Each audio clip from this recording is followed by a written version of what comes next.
हरे कृष्णा हरे कृष्णा हरे कृष्णा कृष्णा कृष्णा हरे हरे हरे राम राम राम हरे हरे। सनातन दिव्यता में आपका स्वागत है और मैं हूं पद्म गुप्ता। श्रीमद् भगवत गीता सार के अध्याय 11 विराट रूप दर्शन योग।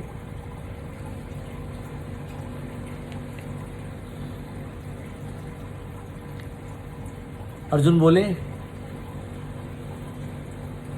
भगवान आपने मुझ पर कृपा करके जो परम रहस्यमय ज्ञान और आध्यात्मिक वचन कहे हैं उससे मेरा मोह नष्ट हो गया है। अर्जुन ने भगवान से उनकी विभूतियां, ऐश्वर्य, प्राणियों की उत्पत्ति, प्रलय और अविनाशी महात्म्य का विस्तार पूर्वक सुना।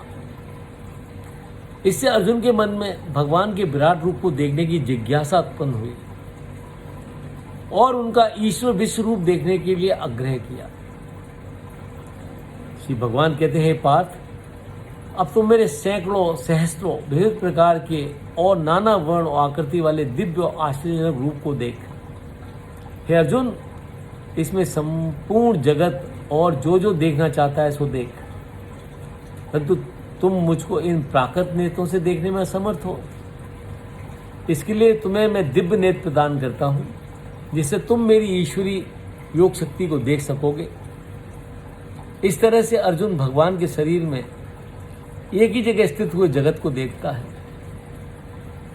अर्जुन ने देखा, आकाश में हजारों सूर्यों के एक साथ उत्पन्न होने से जो प्रकाश होता है, उस विश्वरूप परमात्मा के प्रकाश जैसा कोई कदाचित ही हो। अर्जुन श्री भगवान के विराट रूप को देखकर चकित हुआ। समस्त देवताओं को, प्राणियों को, अनेक समुदायों को देखता है।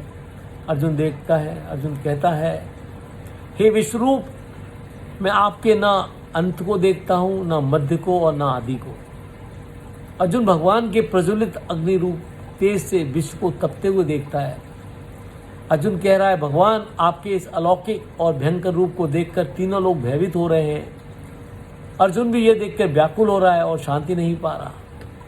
अर्जुन को विश्वास हो जाता है कि श्री कृष्ण ही स्वयं नारायण है और फिर सब ओर से श्री कृष्ण भगवान को नमस्कार करता है और पूर्व में मित्र और सखा के रूप में जो अपराध किए थे उसके लिए क्षमा मांगता है।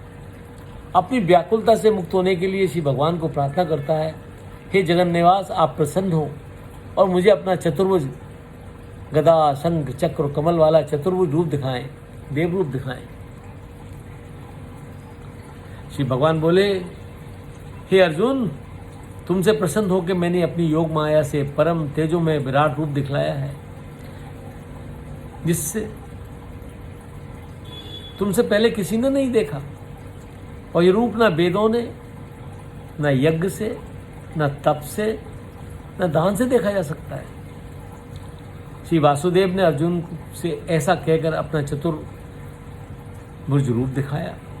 फिर सौम्य मनुष्य रूप धारण करके महात्मा कृष्ण ने भयभीत अर्जुन को धैर्य प्रदान किया।